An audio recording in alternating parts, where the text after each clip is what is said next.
Welcome everybody to the latest edition of the Inside Track. I have a fabulous guest, industry stalwart, Dave Courteen from Mosaic and Spa and Health Clubs. How are you? Yeah, I'm great, Ryan. Thanks. Good to see I'm a stalwart, not a veteran, although maybe both terms would apply. But, yeah, I was going to say, either way, it means you've been around the industry a long time. Everybody really should know who you are. But as is customary with our podcast, I'm going to ask you just to give a quick rundown of what you've done and what your current role is.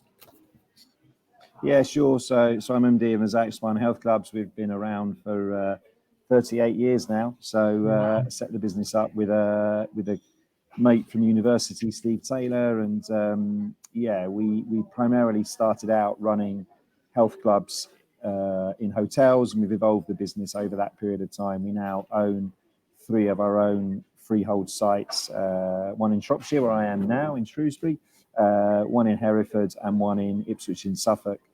The business itself is based in Norwich. We employ about 400 people, and we also now still have about 15 other sites that we operate under contract management. But yeah, a large part of the business is the 3 sites that we now own and which we've acquired in the last sort of 12 years. But as you say, we've been around for a while, 38 and a half years to be precise. It was really interesting looking at your LinkedIn, because I was expecting, because obviously I see you with all the stuff with UK Active and stuff, which we'll come on to. And I expected to see this massive list of companies, you MD here and ops manager there. And but it wasn't.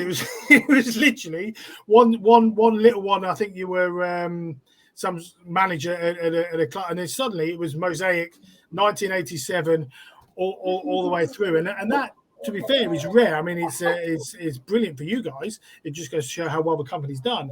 But it's quite interesting to see someone who's got such a big reputation in our industry only having worked or owned one company. It's unusual.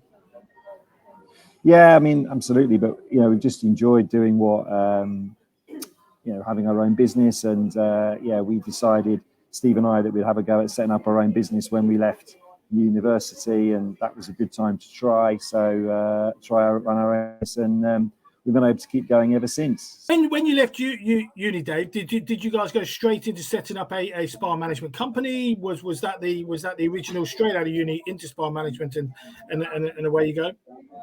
Yeah, we just felt because we're coming out of university, it was a good time for us to start our own business. We got nothing to lose, I suppose. We'd seen an opportunity in hotels that at that stage in the late 80s, early 90s, they were looking to offer health clubs. We didn't really understand how to sell memberships necessarily to local residents and drive that in alongside from the hotel guests that they wanted to actually be able to use it. So we saw that as a bit of an opportunity. And Steve and I were really keen to give it a go, and off we went. And then we sort of evolved the business over time. We've been through a number of different management styles. We sold out to a PLC. We bought it back. We had some high net worth backing. We had some VC backing. So we've been through a number of different styles of structure, but the one consistent thing has always been myself and Steve working in it. We've evolved into the spa industry because that's the way the hotels went. And as I mentioned before, we then decided after about 20 odd years of running other people's facilities, we'll have a go at running our own. So for the last 12 years or so, we've had at least one or now 3 of our own clubs that we own, which is great fun. So I think because the business has evolved and changed as we've gone along, we've enjoyed and we've evolved and changed with it. So but we thought when we came out of uni we'd give it a go, and here we still are. Absolutely, and it's an amazing story. Now, I want to pick your brains because there's you in a very unique position in the sense that you work with leisure clubs and spas and health clubs. So you're in a unique position in that sense. And what I've tended to find is since the pandemic and since we've come out of the back of that, the leisure clubs have sort of managed to recover. The leisure clubs and the health clubs have recovered a lot better. And I've seen a sort of slower improvement with the spas. I don't know whether that's something you guys have found, whether it's been harder to get those spa businesses back to where they were. I think from our perspective, we found, to be honest, that the spas have bounced back pretty well. I think the thing with the pandemic taught everybody, which has helped our industry. So if there is a positive of being shut for the length of time that we were shut, this is it. Was that, you know, people love being around people, and that's what the pandemic stopped us from being able to do. So we found our spa days became really popular with people that were looking to connect back together with friends or family they've not been able to see because of lockdown. And what better way to do it than, you know, chilling out in a spa for the day. So our spas bounced back pretty quickly. Okay. And I think from a health club perspective, where the socializing is a big part of the membership, they bounced back really quickly as well. So we were back to our pre-pandemic numbers in our health clubs that had sort of like a social aspect to the membership within about 4 or 5 months of reopening after the third lockdown, which was really good. And I'm sat in a club now, as I said, up in Shrewsbury, and you know, I'm surrounded by people having coffee and croissants and chatting, and you know, so that's a big part of their membership is that they, you know, they go and have a workout or do a class or a swim, but they meet up in our cafe bar where I am right now, and that's a big part of it. And when you sort of really drill down, that's the bit they missed more than the swim, more than the class, more than the workout, although they missed that as well. But actually, it was the getting together with people. So I think that's where health clubs that have that kind of sense of community and the ability for people to socialize have bounced back quicker than those clubs where people just simply went, you know, grabbed half an hour between work, just went and had their workout and left again. And there wasn't really that sort of connection or sense of community. Absolutely. And if you look at the clubs that have grown quite significantly since, you'll have a look at, I think that's why these small group PT models work really well. And the CrossFit style and the functional fitness, that boutique style works really well because they build it around community. And I think since, you're right, absolutely right, since the pandemic, that's been a really big part of a lot of clubs' growth. Those ones that were just clubs and like you say, in and out, didn't really recover in the same way. And I think in a strange way, I think that's why a lot of city centre ones struggled a little bit as well, because they weren't centres for communities, they were training centres. And yes, the traffic wasn't there because of work and so on, but also people never hung around those clubs anyway. So I think it made it a lot more difficult. Yeah, I think certainly from talking to colleagues in the industry, I think the city centre clubs still find it quite hard work because people have kind of not gone back to work full time. I think that is gradually changing, but you know, the whole work from home thing has meant that actually people now join health clubs nearer to where they live rather than to where they work. Whereas a lot of city centre, you know, big urban spaces, their memberships were driven by where people worked, and so you know, but that's not the case now. People aren't going in 5 days a week, so actually they're joining a club nearer to where they live and fitting it in around that rather than fitting it in around work. So I think it has been really tough for the real city centre gyms. I mean, there was an article out last week, wasn't there, about some that we won't name the clubs, but about the bigger clubs, the luxury bigger clubs struggling, and a lot of those were your main London city area, and it's just like, well, the clubs are still brilliant, they haven't changed. It's just the traffic to those clubs and the big corporates, the big banks and stuff like that. They just don't have the staff in there 5 days a week, which we were having before. Exactly. Yeah. No, that's it. And I think that's where those clubs that are in the provincial areas, likewise on reverse, have seen a growth. And I think the other thing that's certainly we've seen since the pandemic is we've got a lot of members of our gyms now who previously, prior to the pandemic, wouldn't have considered joining a health club. I think the other one great message for our industry that got out there is that actually it is really important to look after your health and well-being. And actually the pandemic was a lot more impactful to people that didn't have the same levels of health and activity and fitness prior to the pandemic. They tended to be the people that were hit harder by COVID and were more likely to be hospitalized. And so I think it's been a bit of a wake-up call for everyone to think, actually, do you know what, my lifestyle and my activity levels is important to my general well-being. And so we've seen an awful lot of people join our clubs who previously have never joined health clubs before because they recognise they need to get some activity, and so that's been I think over the longer especially term, amongst that older age group, that sort of 45, 50 plus, I think that had a really big, sharp impact on those guys. Yeah, absolutely. Although interestingly, and we have a lot of those as our members, you know, in our hotel-based health clubs, 50% of our members are over the age of 40. So, you know, there's a high degree of sort of slightly older members. But I think they were the ones that were more nervous about coming back, actually, because they were the ones that were more nervous about catching COVID. So yeah, you're right. But you know, we've seen a lot of younger people that are exercising for the first time, and that's really good. And hopefully, they can capture the enjoyment that comes with it. Realize that actually it's the mental well-being benefits that you get from regular exercise, not just the physical benefits that are really important. And I think that's what will entice them to stay and to keep exercising. So yes, some really interesting. I think what's interesting challenges. With that, what you say with the younger ones, I think there's a lot of people out there that moan about the influencers online and all the TikTok and everything else that goes with it. But I think that's really driving. I mean, my son's 18, and his generation are a lot more active in terms of gym wise than my generation ever was. I mean, we played sport and stuff like that, but you look at that generation now, and I think because of the influences out there, I think it is driving more. I think they're a lot more body conscious. I think they're a lot more image conscious. And if that's driving them to exercise more, then it's brilliant. And if clubs like yours are seeing more younger people, I worked for Marriott for years, so I know exactly your sort of demographic. Yeah. It is that sort of over 40s generally that tends to attract into the hotel sector. But if you guys are seeing a lot more younger, then we know for a fact that it's across the whole remit of the industry, which is brilliant. Absolutely, yeah. No, I think it is. I think it's a real opportunity, and I think it's interesting.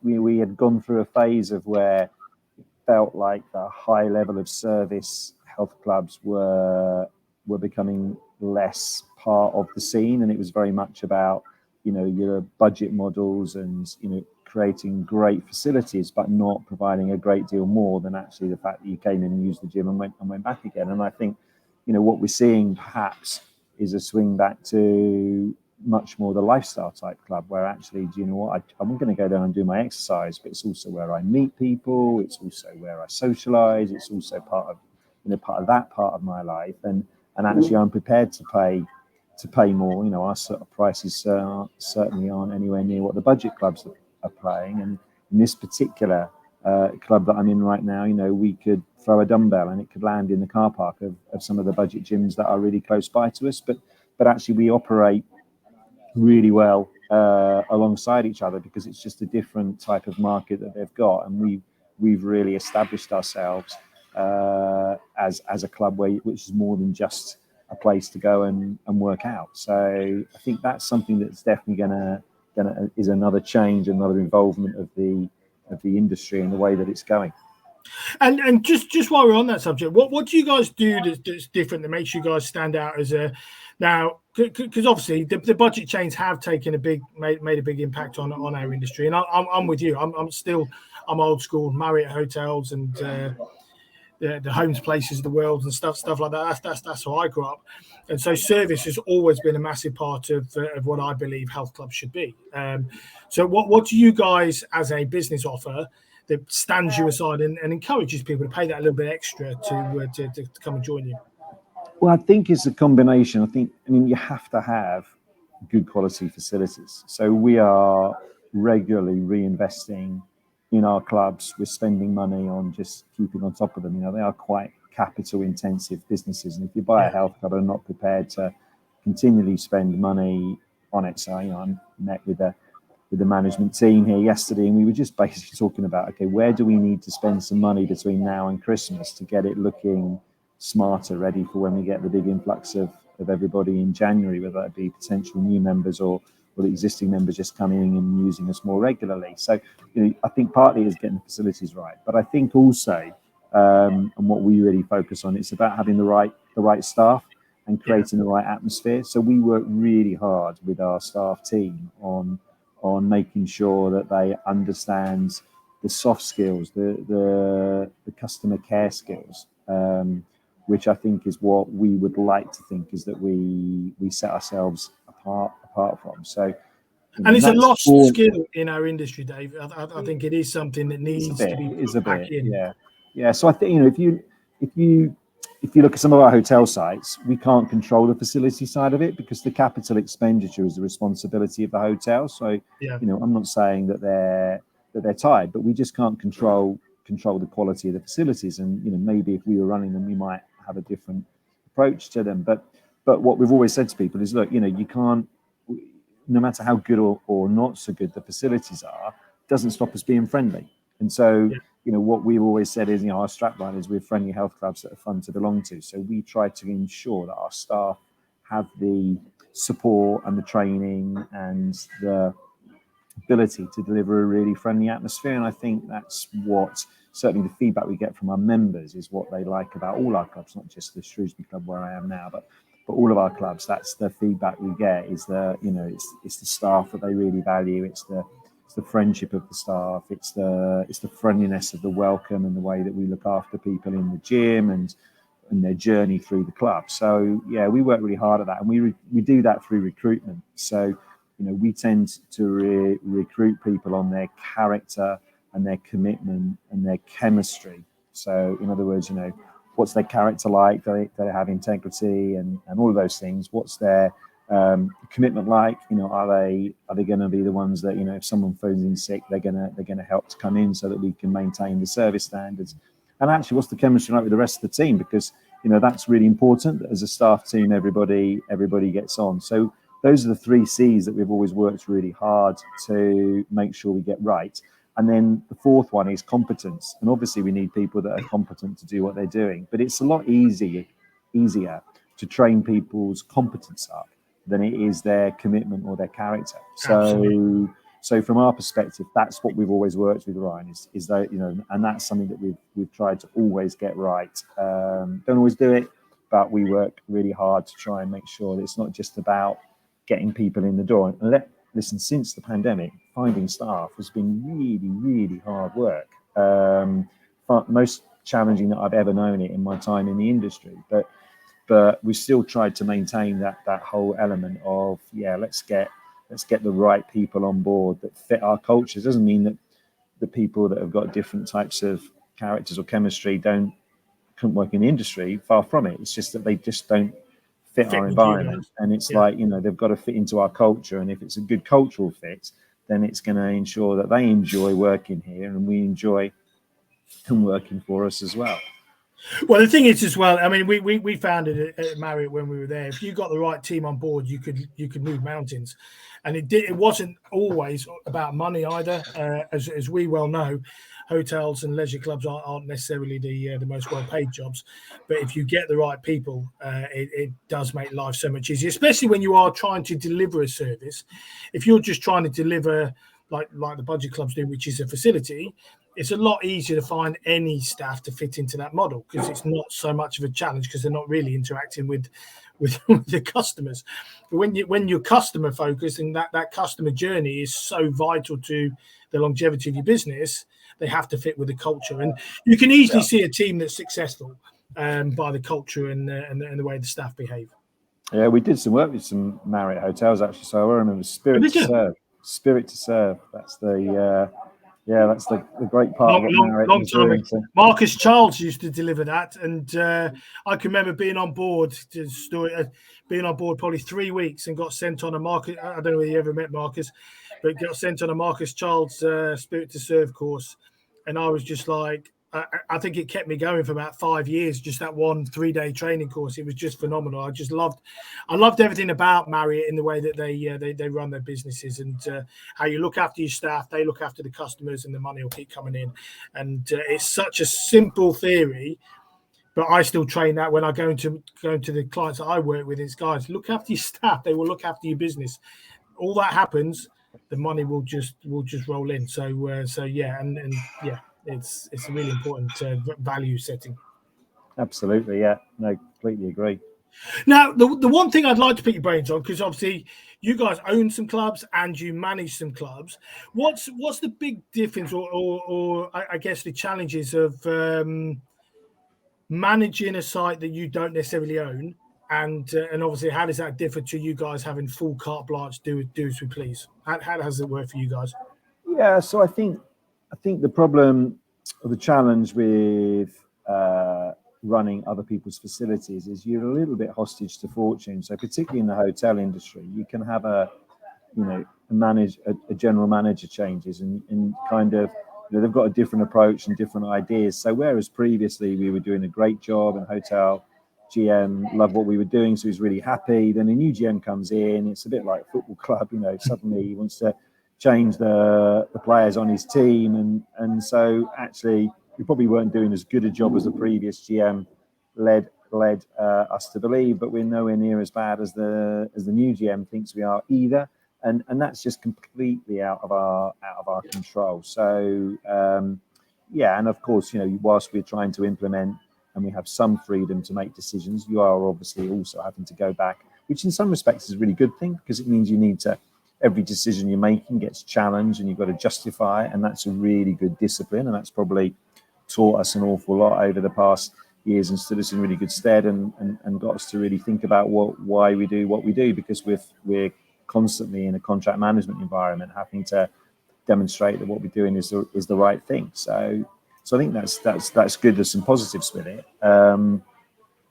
Obviously, when you have your own clubs, then there's a whole world of things that impact upon you that you don't have to worry about. So with contract management, we're not worried about utilities because that's not our job, because that's not a departmental thing that's taken as an overhead of the hotel.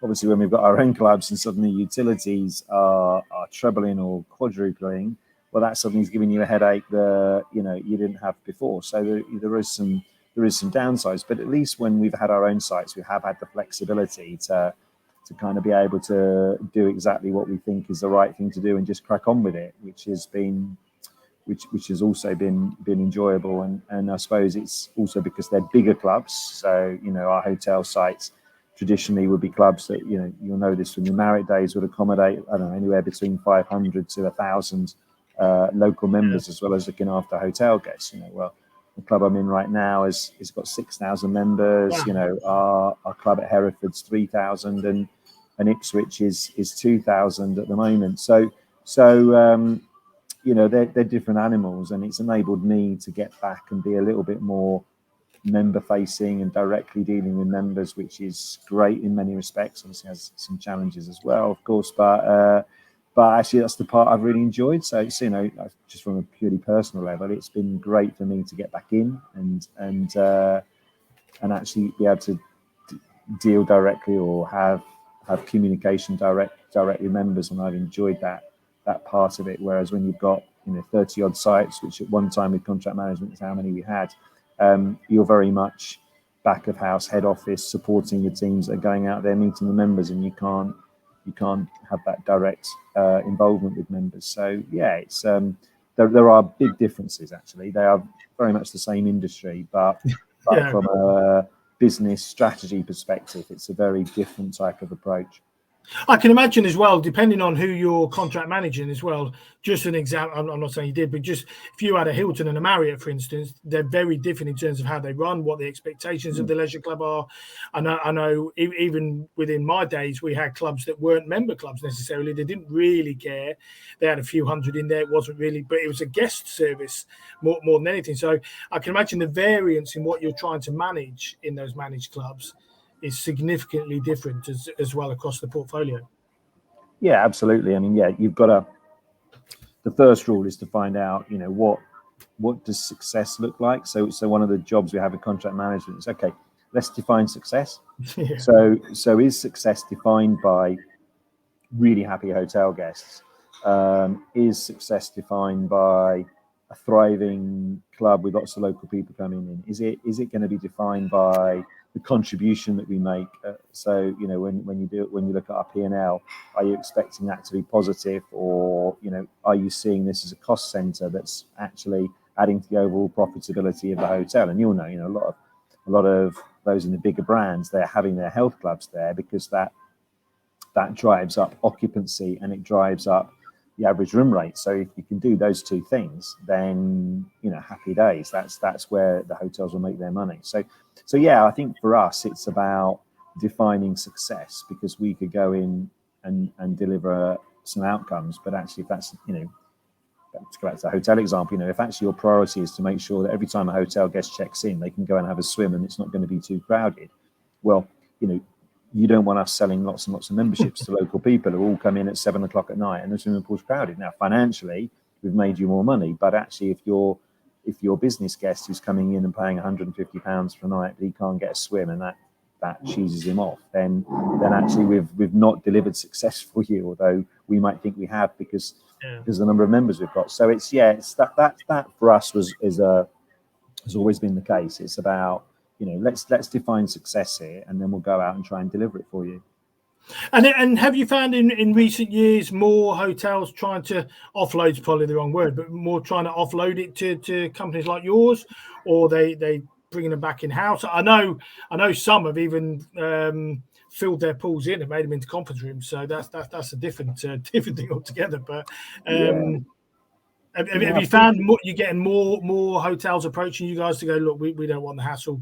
Let's bring someone like you guys in to run it. And so I think with spas particularly, and because it's been really tough post-pandemic to find therapists, it's been difficult to find all leisure staff, as I touched on earlier, but therapists particularly post-pandemic were tricky. So I think, you know, there has been quite a few hotels that have thought, you know, we need to, because of what's gone on, we need to focus on the core business. And actually, a spa is essential to what we offer, but it's not core in terms of, you know, driving in our revenue. The vast majority of our revenue is going to come on room sales and F&B and those types of things, weddings. So, so those hotels are the ones that are thinking to maybe outsource. I think the pandemic, obviously, as tough as it was for the health club industry, probably even tougher for the hotel industry, actually. So you know, we're also seeing a lot of hotels that are just sort of like, exactly as you said, we're thinking of closing down the spa. We want to cut off all the stuff that's extra cost. So we're seeing a little bit of that. We're seeing some of them that think, actually, let's not staff them anymore. So we'll just operate them and open them up and reduce the staffing levels. So therefore, you know, they don't want to contract that out because they don't want lots of staff and all those sorts of things. So I think it's been a real time of change in the hospitality industry, and hotels trying to redefine what they are. And of course, you know, a lot of them have had their business models completely destroyed because actually, you know, the advent of lockdown and people meeting like we're doing now, you know, online and you know, Zoom and Teams meetings has meant that, you know, a lot of them that had boardrooms and conference rooms, etc., finding that, you know, half their business has gone online. It's crazy, isn't it? If you look at, especially a lot of these city centre hotels, their whole business was geared around corporate day guests or week conferences and stuff like that, and they're just not happening. Now, the interesting, pardon me, the interesting thing here is when you guys take on a hotel, I'm assuming that you turn a lot of these or most of them around, and they're really successful. So, if you've got hotel managers and owners looking at or watching this podcast, what's your suggestion? Because if they're sat there going, "Our leisure club isn't performing," would you say get in touch with you guys? And because generally, when you guys come in, you make a massive difference to those businesses. Yeah, I mean, the thing that perhaps sets us apart from anyone else is that our fees are dependent on our performance. So when we go into a new site that's already up and operational, we will take our fees based on the improvement that we deliver for the previous hotel. So that is quite a compelling offer because it's like, well, we'll come in, we'll operate it for you, and you only have to pay us money if actually we make you more money. So, you know, that's quite attractive because we're taking a hassle away, and, you know, there's some guarantee they're not going to be in a worse position. But what that also means is that therefore we have to be sure that we are going to be able to get the return. So you know, we're not just going to pick up any old contract just because it's there, because we'll need to be sure that we can actually, you know, deliver what we say we're going to deliver. Otherwise, we just spend an awful lot of time and effort running the facility and not making any money. So yeah, that's our so that's the kind of the scenario for us. But yeah, of course, we'd love people to to get in touch with us if they don't think their health club or spa is running as well as it could be, and we have a look at them, and you're right, Ryan. I think because of that sort of structure of our agreements, that we have a pretty high success rate of being able to turn clubs and spas around when we actually go in. I think I say it because I think it's a real shame. I mean, obviously, I'm still close to a few of the guys at Marriott and Hilton and so on. And when you hear that, I think the Marriott estate's gone from 42 to 28 because they've filled in the pools and they've moved them to different things. And you just think, what a shame, because when I was there 10, 15 years ago, it was flying. It was one of the biggest groups in the UK in terms of volume members. And you sort of going, it just seems to sort of go, well, before you do that, before you close these clubs and take away that essential service and that revenue generating opportunity, speak to people like you guys that have the skills, the resource, the backing, and the experience to turn these clubs around and make them genuine profit centers, because ultimately that's what it's all about. I know most hotel GMs don't understand leisure. They don't. I spent 12 years battling against that that one, and they don't. In the same way, a lot of them don't understand golf when they take on golf. And there's so much to it. But I definitely think most of these clubs that you look at, you still go, it just needs the right people in place, the right processes, the right sales actions to turn these clubs around, because they've got lots of causes.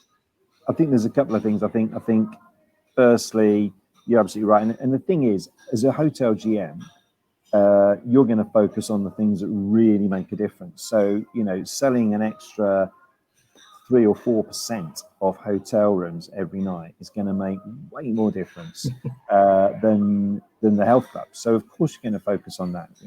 I would do the same if I was in their position. I think that's the thing. Bringing in an organisation like us means that you've got a team of people that are totally focused on the health club or the spa operation and not distracted by F&B sales or room occupancy levels or those sorts of things. So we can bring a focus that you're never going to get from a GM, because actually, if I'm a hotel owner, I want him focused on the things that really are going to make the difference to the bottom line.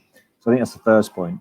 And I think the second point, in terms of particularly why some of them are filling them in, is that, like health clubs, hotels are really capital intensive businesses. If you've got people staying in your rooms most nights, they're going to get an awful lot of use and hammer and cases in and out. And the mark of a hotel is when you walk down the corridors, it looks smart, and actually, you want a sense of, I think the key with a hotel is you always want, when you arrive at a hotel, it always needs to be a better quality than what you've got at home.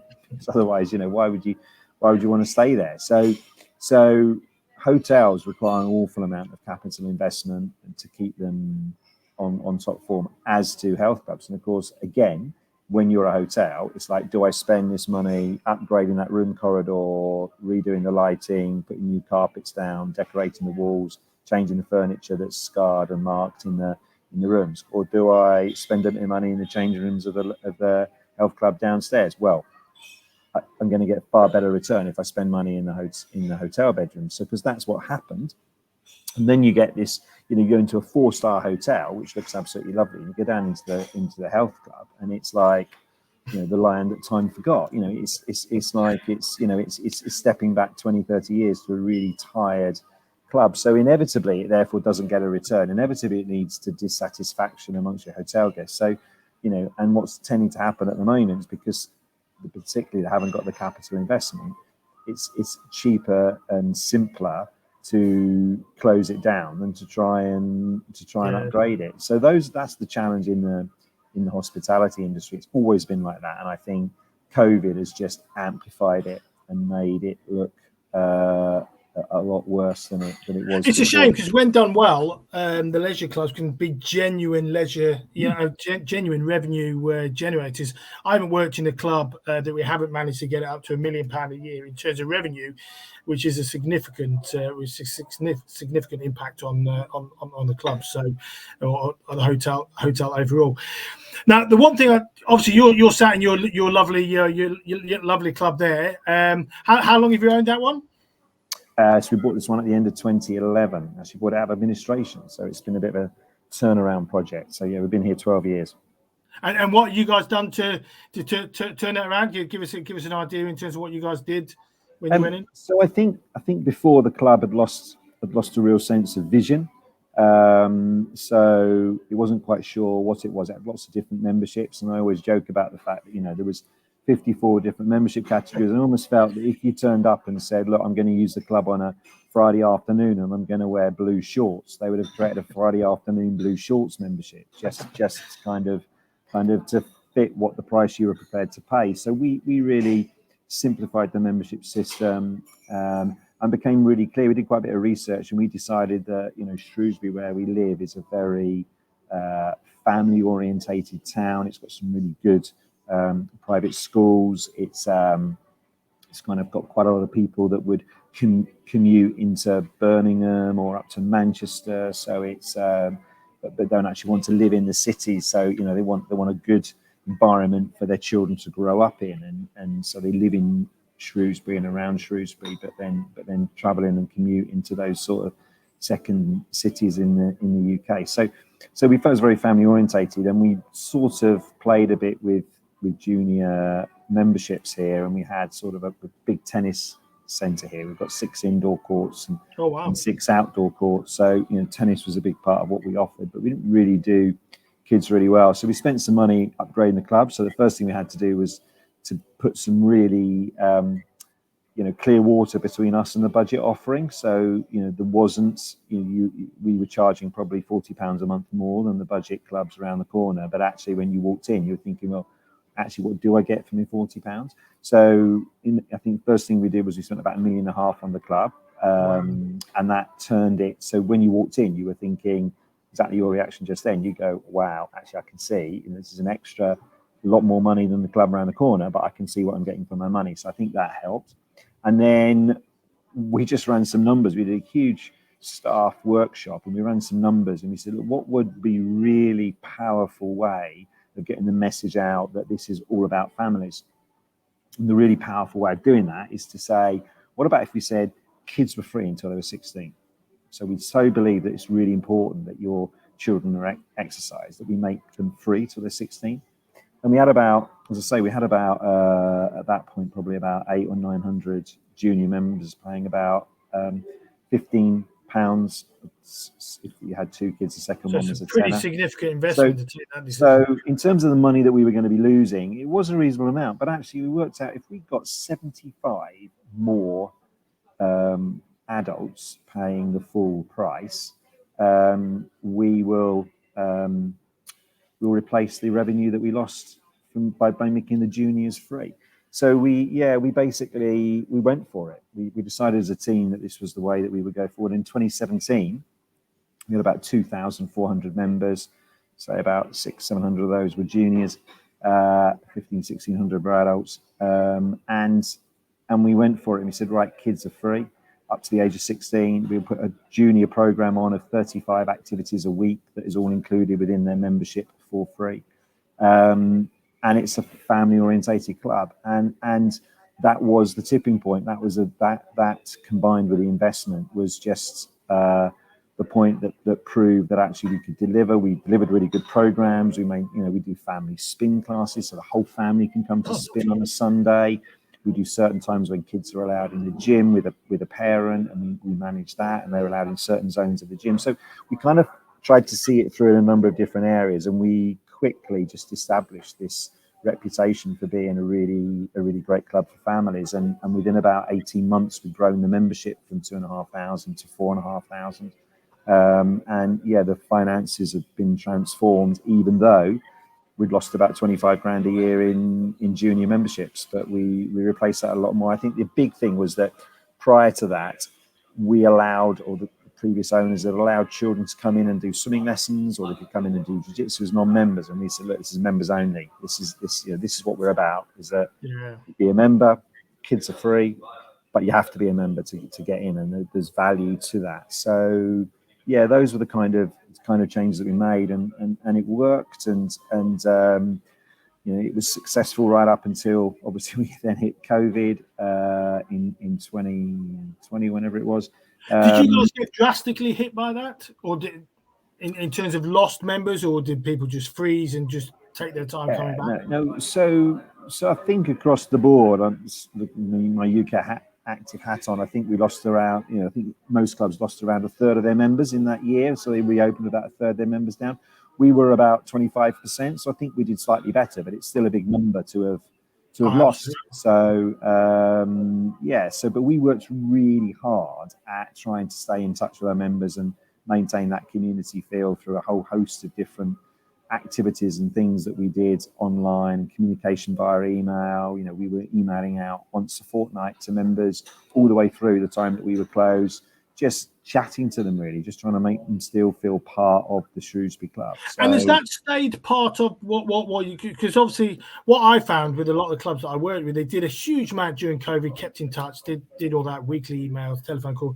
The moment they opened back up, all that effort that they'd done to build up a great communication tool and network just stopped. And you thought, what are we doing? We need to, you've built that up now, automate it if you have to, but keep that communication going, because that's what's allowed you to survive to where you are now. Did you guys make any significant changes to make sure that you followed that up and you carried on that level of communication with members? Yeah, I mean, to be honest, we've always done a regular email to members.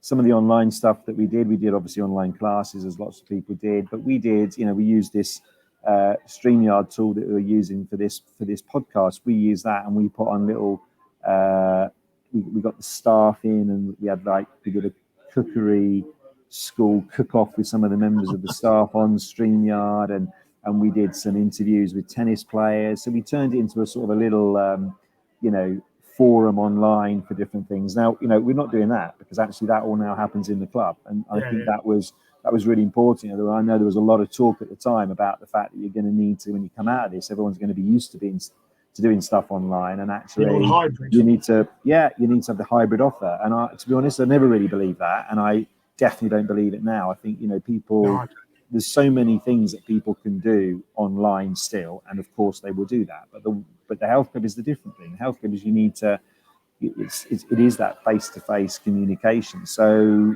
we've not done those online forums and things that we did, because we're now doing them in the club and chatting to members. But in terms of sending out emails and trying to make them friendly, it's not just an email about this is the latest offer we've got on, and by the way, we're bringing this new vitamin drink into the bar and you need to try all of that, which feels like it's a sales thing. It's just chatting about what's going on and what the staff have been up to. So we have sort of our own style that is far more sort of friendly. It's not corporate. I think that's important though, Dave, because I find it really bad when someone will join, and quite often the first email they will get from a club, they'll get their welcome letter, obviously, for the first day they've joined. But the next email they get is usually a buy PT, or we've got this offer on, bring a friend, refer.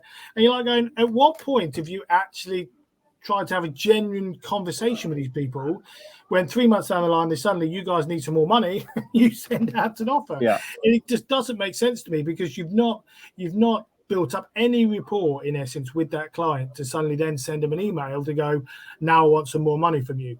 You've got to do what you guys are doing, and you caress that client and you keep them in touch, and you get them to know about the different staff. You know what I mean? You get them to feel part of the club. So when you do send an offer email, it doesn't feel like a sales email. It almost feels like, oh, they want me to know about this. And it's a very different feel to just selling to people all the time. And I think that's where a lot of clubs go wrong. The only comms they send out is a sales email, and it's just, that's why they don't get the reaction that they expect. Yeah, and I guess that's part of what we try to create, is that sense that their club they're a member of is special, and that they're special to the club, and the club is special to them, for want of a better description. It's one of the reasons why we've not got a common brand. So the club I'm in right now is called the Shrewsbury Club, and we renamed it the Shrewsbury Club because we wanted it to feel like a local club that's for Shrewsbury people. And the fact, it's actually owned by a business that's based in Norwich. I always love it when members, I never realised. I just thought it was, a one-off. So that's exactly what we want to do. The one in Hereford with was called Homer Park. We've kept the name at Homer Park. The one in Ipswich is called River Hills. We've kept that name. So there's no obvious sense that, you know, we were trying to counter the fact that, you know, if you join Bannatynes, you join Bannatynes. Bannatynes is a really good brand. It's a really strong brand. You know what you're getting. It's, you know, it's really good operators, but it is a brand. It is very much, and Bannatynes Southampton will be very much the same as Bannatynes Sunderland, you know. So whereas what we've got, you know, a very family orientated club here at Shrewsbury, as I've already mentioned, you know, we've got 4,000 adults and around 2,000 juniors as members. Go down the road 40 miles to Hereford to Homer Park, no junior members at all. It's a very different type of club. It's a big spa, much more of a spa than we've got here at Shrewsbury. That, you know, that has a huge number of spa days and spa guests, and it's a very different feel to that club because that's what works best for that club. So the name Mosaic, without getting too all marketeering and needing to find my red rimmed glasses for you, but you know, Mosaic is because actually we take lots of little things that are unique in their own way and put them together to make something that works. That's why we call the business Mosaic. And so we have quite often we're running health clubs under a hotel brand, but actually even for our own clubs, we're not interested in creating a brand that we can apply to all of it. It's like, let's make Shrewsbury and take all the things that we've got at Shrewsbury and make it really unique and special, and the local members. And that may be harder for you, but it also helps you bring the results that you're getting because it does feel a lot more local. It feels a lot more bespoke for those people that are members of the club, I guess.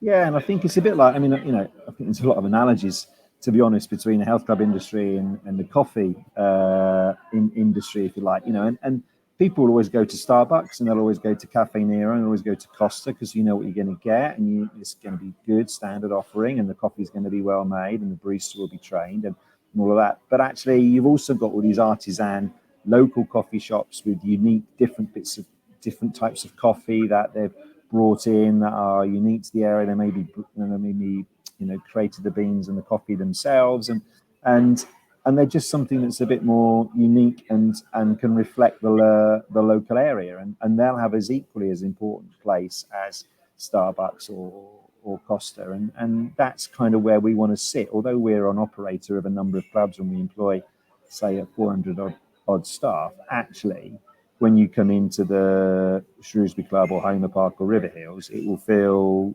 unique to Shrewsbury, Homer Park or River Hills, and not like its brand. And that absolutely is what we want to try and do. And it sounds like you've done it really well. Now, we've run through this podcast, but I want to just pick your brains on your role with UK Active, because it feels like just yesterday that you've taken it over, but it's probably 18 months, 2 years, is it now, since you've been doing that? It's a while, isn't it? It's a bit longer than that, actually. Yeah. So I've been on the. I was involved with UK Active years and years ago. I was actually chair. I was the last chair when the chair was an honorary position. But now I've sort of moved away for a bit, and then I went back and got onto the members council under the sort of structure of UK Active, and then before the pandemic was the members council was went through another formation, more people were voted on, and I became chair. So I've been sort of chair for about 3 years now of the members council, which means I actually get the chair of the membership council automatically sits on the main UK Active board. So I've sort of been a bit more involved with it since then, really. And what's your role with it within that? What sort so of I'm on the main board, so that requires me to obviously attend the board meetings, which are face to face 5 times a year, and then we meet up every month virtually as well. And obviously the members council, you know, my role is to meet with all the various different sectors that make up our industry, so private operators, public sector operators, suppliers, you know, wider activity, all those groups, independent operators, all of those groups have their own little subgroups, and then someone feeds into the members council. So, and then my role is to feed into the board and the strategy of UK Active, the feedback from all those members. So quite onerous, and feels quite responsible that, you know, my job is to kind of get out there to hear what people are saying, and also to take this feedback from the various different member subgroups and make sure that feeds into the board and what the board is doing. For for a while now, the UK Active Board, which I think is a really good thing, actually, really good strength of the organisation, has been made up of quite a lot of non-execs who would have huge experience across the wider healthcare and activity sector, but not necessarily the direct experience of operating within the sector. So, you've got Professor Carol Black, who's just an incredible woman, and who's an influencer of Number 10 on public health, and yeah, just a really incredibly intelligent and well-respected professor in healthcare, and her having an impact on what we do as an industry is brilliant. But obviously, what she doesn't have is like the day-to-day issues around that we might face within the industry. So that's kind of my role, is to bring that, this is the things that we're facing as an industry, and to that board, and make sure that the UK Active exec team are held to account to deliver those services to members. And do you think we're getting closer to having more influence? Because I know the one thing that tends to come out in our industry is we could have a huge role to play in public health and drive the nation's fitness and reducing obesity. We can keep going on, but we never seem to quite get the ear of the people that we need it to have. Do you think we're getting closer with that? Yeah, I do. I think a simple answer is yes, I do. I think that's easy to say. So why would I say that? There was a huge amount of work that went on behind the scenes, and I want to go back to the pandemic. It's always ever talk about that. But actually, I think it's really relevant is that Professor Chris Whitty, stood up in one of those 5 p.m. briefings, those terrible briefings that we all had to sit and listen to. But in one of those, he said, "Look, there is no condition that humans face that is not improved by exercise," and he said that to the nation. Now, he said that because of the amount of pressure that was being brought to kind of get that message across, and it was partly because the government absolutely knew that they wanted people to do activity because they knew it was going to make them more resistant to COVID. But what a powerful message to get out there. I think secondly, a huge amount of effort was spent by UK Active and some of the leading operators as well in lobbying government. So in the first lockdown, actually, we were the last to reopen because we were seen as being a real potential threat to spread COVID. But by the time we got to the third lockdown, we were one of the first industries to be able to be reopened. And that opening up 8 weeks or whatever it was before pubs and restaurants, you think about what difference that made in terms of income generated to the industry. It's huge, absolutely huge. So, and I've always joked that, don't come to me as an operator and tell me, well, I can't justify the fees to UK Active, because the amount of money you made by opening those 8-10 weeks earlier has paid for your membership for the next 12 years. So, so I think we are getting better. Of course, it's always going to be a challenge. And actually, the biggest problem that we have is that health clubs and our industry sits within the Department of Culture, Media and Sport, which is one of the least influential government departments. And what we really need to be doing, which is only something to be done by government, but we really need to be sitting under the healthcare department, because that's what we're doing. We're making people more healthy. And so if we were able to be part of that government department, we could be far more influential. So, of course, we could always do things better. The UK Active team work really hard. A lot of work goes on unseen, behind the scenes. I think that's the challenge, isn't it, with it? And it's I've not always been, and you probably said I've not always been the biggest fan, but you see a lot of work being done, and unfortunately, not enough of it comes out in terms of so when you are an operator, you don't necessarily see what's going on behind the scenes, and maybe that is something that potentially somehow. UK Active are able to get that out more, so that more of the industry, and I guess it's trying to get the buy-in from the whole industry, because in a strange way, they're still a trade body, and unfortunately, they're a trade body that does a great job for their members, but everyone still looks at them as the industry body, and you're sort of going, well, which are we? it's sort of going, everybody almost wants to go, UK Active, you're the industry body, go ahead and do all the stuff we need you to do. But to get that, you almost need to go, well, okay, if you're going to do that, then all of you need to be on board with UK Active. You can't have a third or half of you on board and the other half sitting outside not doing it. So you in a strange way, you almost want to mandate it to say, if you run a gym, you are part of UK Active, that's part of your agreement to your license, and this is what we offer in respect, because you've almost got a half and half where some are sat on the outside moaning about it going in, and so yeah, but you're not part of it. But we can't mandate you to be part of it either. I think to be fair, you look at the membership of KYAK Active now, it pretty much covers the vast majority of the operators and the vast majority of people within the industry. I mean, it started out primarily representing the private sector, but you know, it's a big part of you know, one of its successes over the last few years, both under the current leadership and to be fair, the leaders that went before have been to get the public sector on board as well. So I think we are far more representative of the whole industry now than we've almost ever been. And I think I'd relate it back to being, you know, I'm a club operator. So, you know, it's the classic thing, isn't it? So you know, we employ lots of cleaners. We've got a housekeeping team here. They've been walking around in the time that I've been talking to you. They have purple tops on. They're very visible. You know, so I think overall they do a really good job. However, somebody could go into the toilets or the changing rooms and decide to put talcum powder on their feet and spray it all around the changing room floor 5 minutes after the person's left. And then someone else comes in and goes, well, the problem with this club is it's dirty all the time. Well, no, it's not dirty all the time. It's just that particular time that you went in. So you have to try and get a balanced view. And it's the same thing with KYAK Active. It's really easy to kind of look and say, well, they didn't do X, they didn't do Y, this happened, you know, how come this went in the press and we didn't have anything to say about that? Well, actually, what you're not seeing is all the work. So you're not seeing the stories that actually KYAK Active stopped getting into the press. You're not seeing, you know, a lot of the work that they do. So it's really, it's always going to be easy. I could walk around this club now and I could find you 15 things that we could do better, probably in about 10 minutes. But what I would want to do is walk around again 5 hours later, and I'd hope that there would be a different 15 things and the 15 things before we picked up.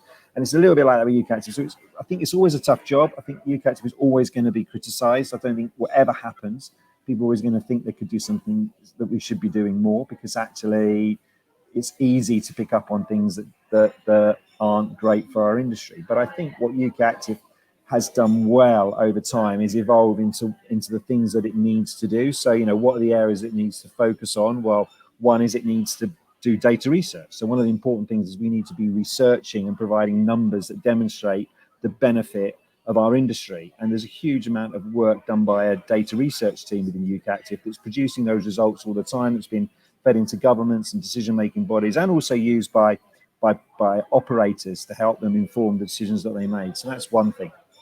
Second thing is it's our risk register. So actually it's looking at, you know, so what are the things that we need to face as an industry? So, you know, you've got a whole raft of stuff now around gender alignment and changing rooms and, you know, appropriate wearing changing rooms, and, you know, people identifying as a different sex to the one that they were perhaps born as. And so actually what changing rooms do they use? There's a whole role around safeguarding and what's appropriate behavior in a gym and what isn't appropriate behavior in a gym, and how do we manage that? So KYAK Active has a responsibility to try and speak into that and create standards that helps kind of the industry.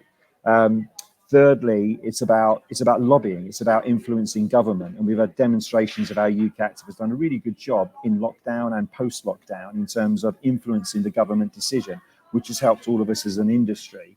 And then fourthly, it's about raising awareness. You know, high tide raises all boats. So let's get more people more active more often. And that phrase and that strapline has been really well pushed out there. And we had National Fitness Day last week, which was a huge success and loads of coverage in the newspapers. I tell you what was disappointing, and this isn't KYAK Active's fault, but how the government brought out there we're going to get 3 million people more active and everything else, and almost left out the whole of the leisure industry.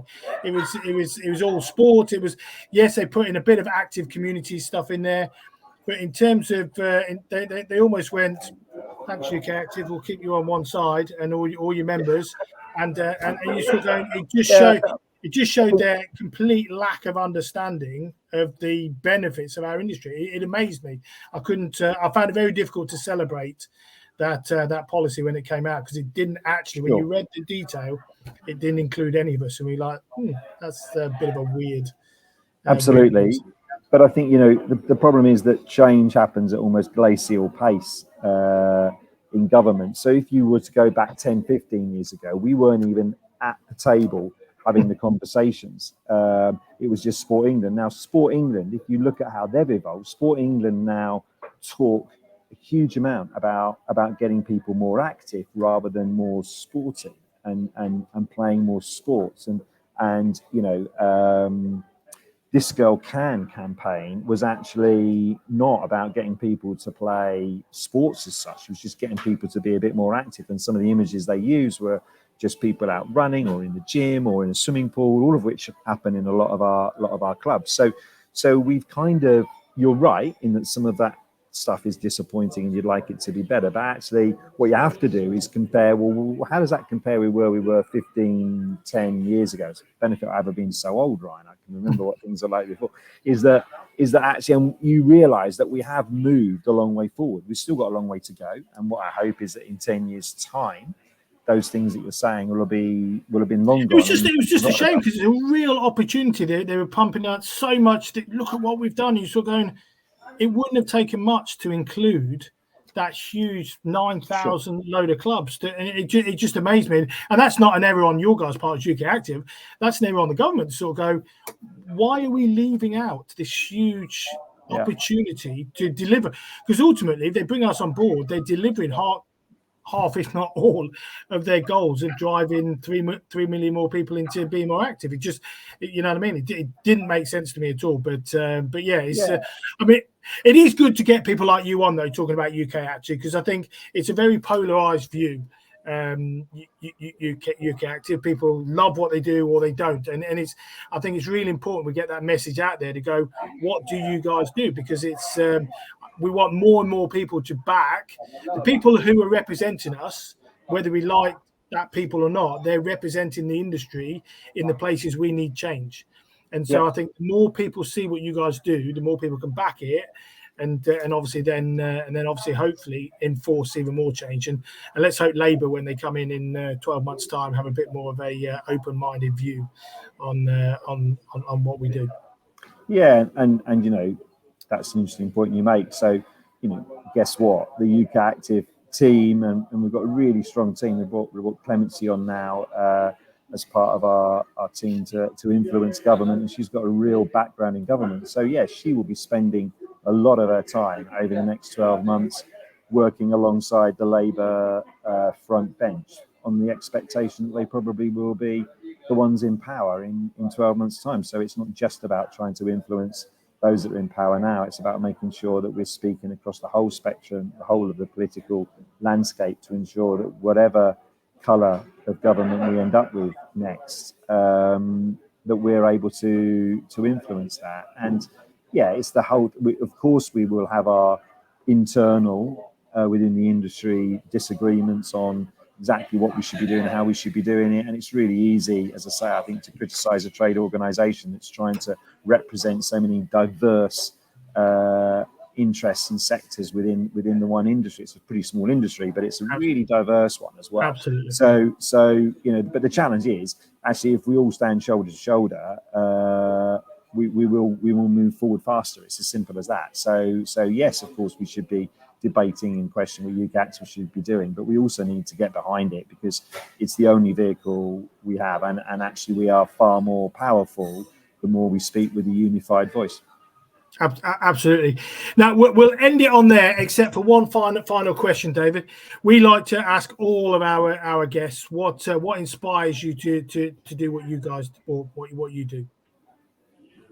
I think the inspiration for me is the team within Mosaic. So, you know, I love the fact that their passion and commitment to delivering a great service is the thing that sets us apart and that defines us as an organisation. And so, yeah, I think for me, what inspires me is the desire to continue to improve and get better and work alongside really great people who share that passion and that desire. Awesome. Well, I really appreciate your time today. If anybody does want to reach out to Dave, I'll put his details at the end of the podcast. Also, you can't miss him on LinkedIn. He is around. You can see him. thank you I've very got an much. unusual surname, Ryan, so it's really easy to find me. So Well, that's my. It's either a good thing or a bad thing. Depends whether you're going to respond positively or not, I guess. But yeah, my surname means that I am pretty easy to track down, actually. So yeah, I was going to say mine's not that mine's not that prevalent, so mine stands out as well. So I know that feeling. Really appreciate your time today. Like I say, if anyone's got any questions, give you a shout. Otherwise, we will catch you again soon. But keep up the good work. Well done, Dave. Thanks, Ryan. Really appreciate your time, and thanks for the chat. I really enjoyed it.